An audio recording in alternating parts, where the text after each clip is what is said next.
Hello and welcome back to my front room. Today we're looking at 2019's Joker from director Todd Phillips, who co-wrote it with Scott Silver. It is not a bad film, but it is a very confused one.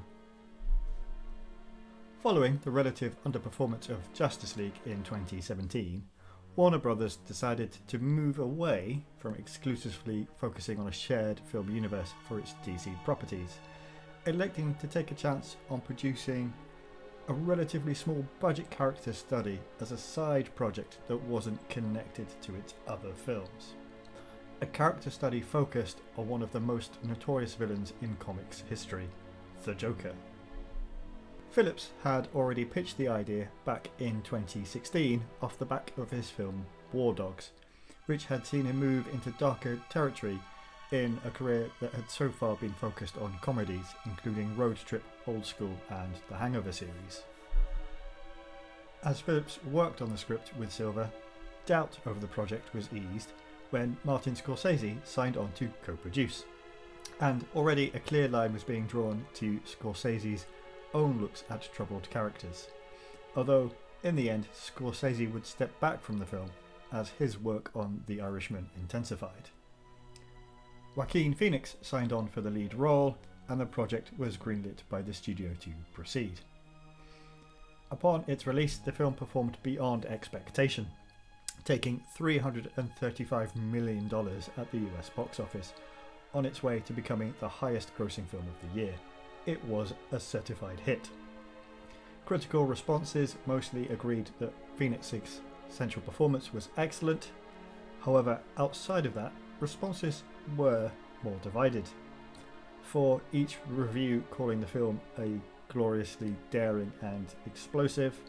There was one which read, "dark only in the stupidly adolescent way," which pretty much for me sums up the film.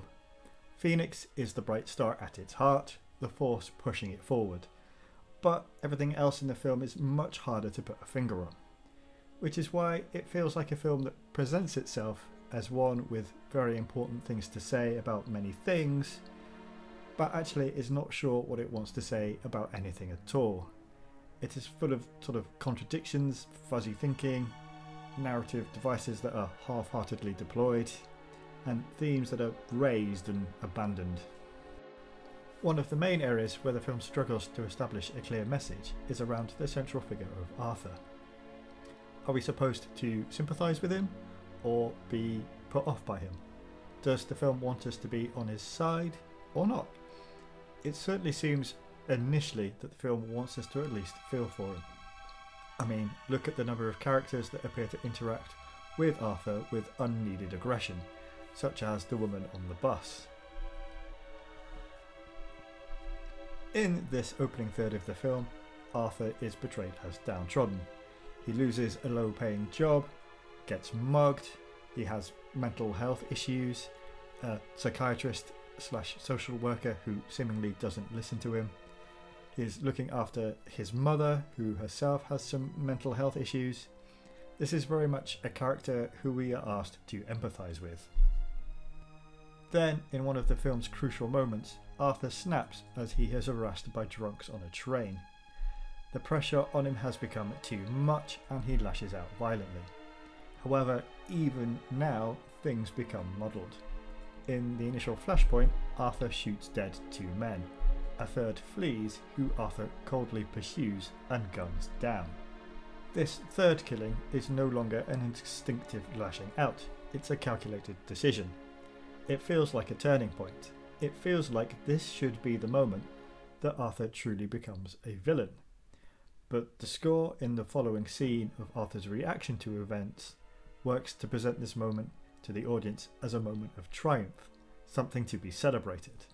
The film follows this with the social security program that Arthur relies on being shut down, and then another seeming moment of triumph at an open mic night. We as an audience are once again being asked to feel sorry for him and then to celebrate his success as if events on the train hadn't occurred.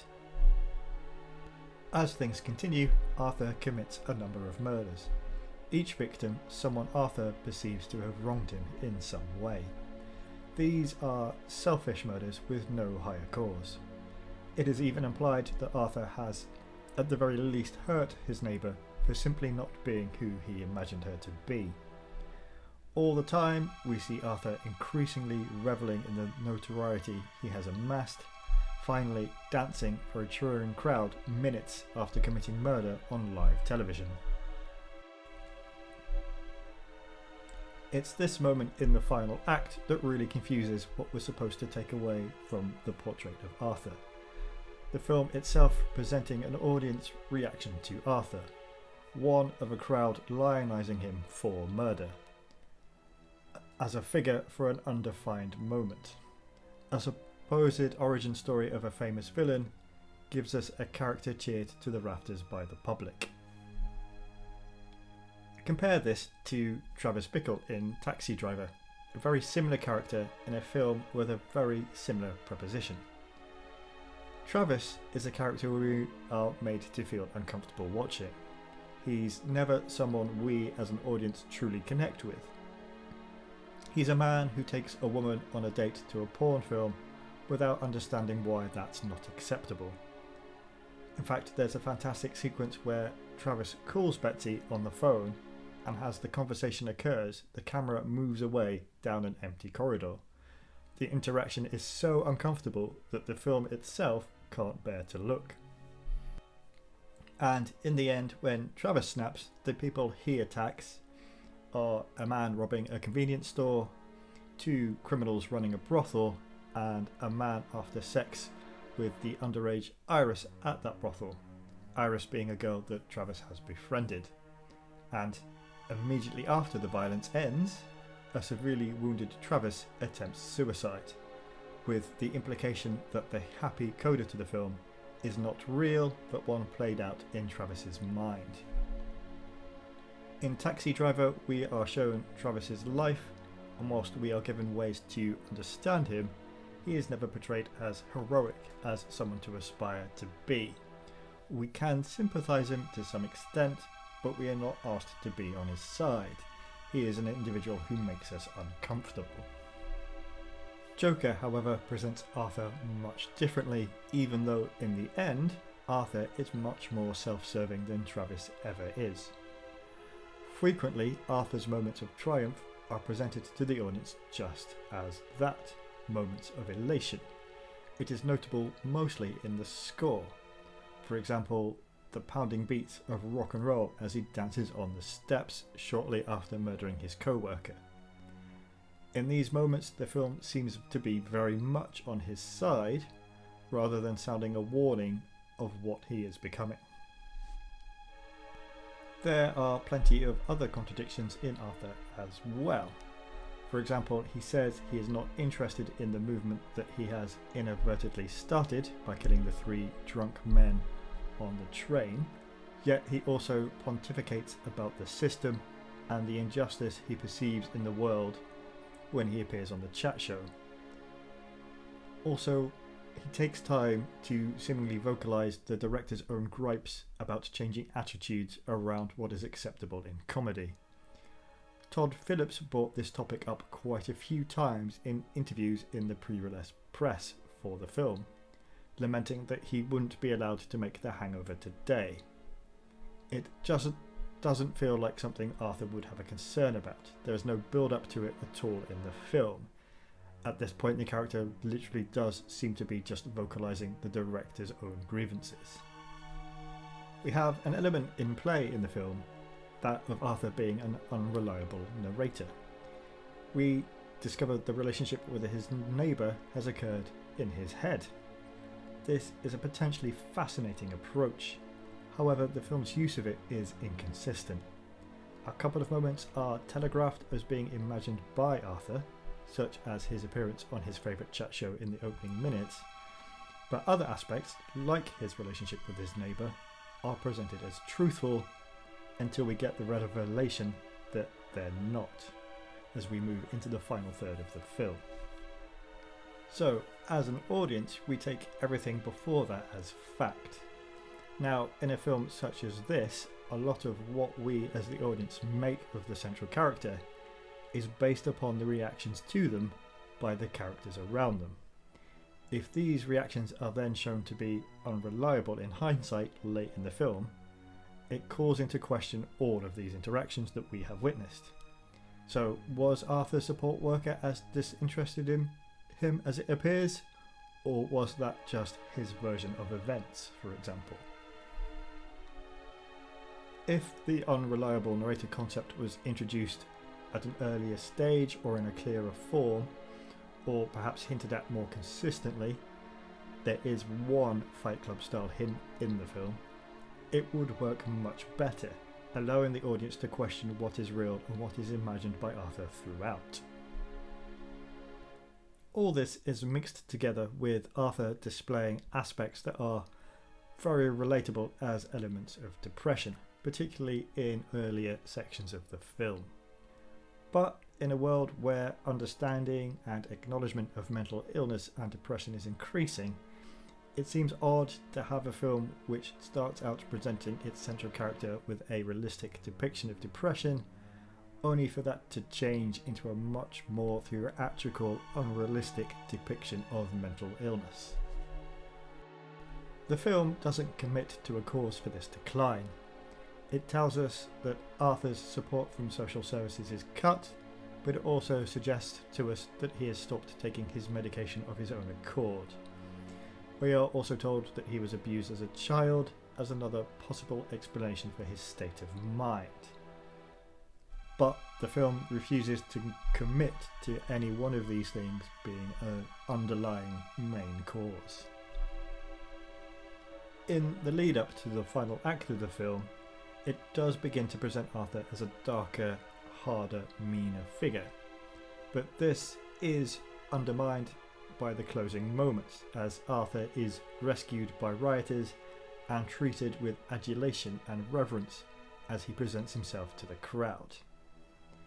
If the film weren't called Joker, would we assume that Arthur is a villain? Aside from things directly connected to Arthur, it does feel like the film is trying to say something about society, but it's unfocused. We see Thomas Wayne, who is standing for mayor, call poor people clowns. Newspapers with headlines of "Kill the Rich." There are indications that the city's services are failing, the increasing unrest on the city's streets. But there is no clear through line about these protests. Is it about class? Is it about wealth disparity? Is it just anger focused at Thomas Wayne?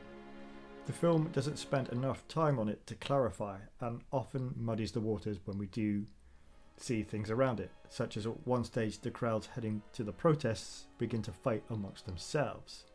Add in the fact that the trigger for these protests seems to be a swell of support for the murder of the 3 men on the train. Men who are inferred to be bankers, but it's something that's never confirmed. And the final riot appears to be triggered by Arthur's actions in killing a chat show host live on television. De Niro's Murray Franklin, up to this point, has been presented as a figure who is widely liked. So, are we now to believe that people are effectively celebrating his death? Like the characterization of Arthur, the theme of the unrest in the city is confused and fuzzy, as if the film has decided it wants to say something insightful about society but can't decide what exactly to say. So it sort of fumbles around for something without ever really making a decision. And that's the feeling I get from the film as a whole. It is a character study that hasn't fully decided what feeling it wants the audience to take away with them about the character central to the study. It can't decide what it wants to say drives this man's descent into violence. Is it the system that's failed him? Is it the abusive childhood? Is it down to his mental illness? Is it just that he's got sociopathic tendencies? Meanwhile, the presentation of Arthur is also uneven, and it's his moments of triumph that are most confusing, as his acts of violence are often followed by scenes where he is presented almost as a victorious hero. As mentioned, the film's score in particular is guilty of this. And then, just as his presentation is darkened and becoming more sinister, the finale delivers an almost about face. Joker is a well-made film. It's shot fantastically, invoking the cinema of 70s Hollywood. Performances are strong, but it is unsure about what it is trying to say. Call it Arthur instead of Joker, and it's much less clear that the central character is supposed to be seen as a villain. It does, in my view, suffer in comparison to the likes of Taxi Driver and King of Comedy. So please do let me know your thoughts below, like and subscribe, and I'll be back soon.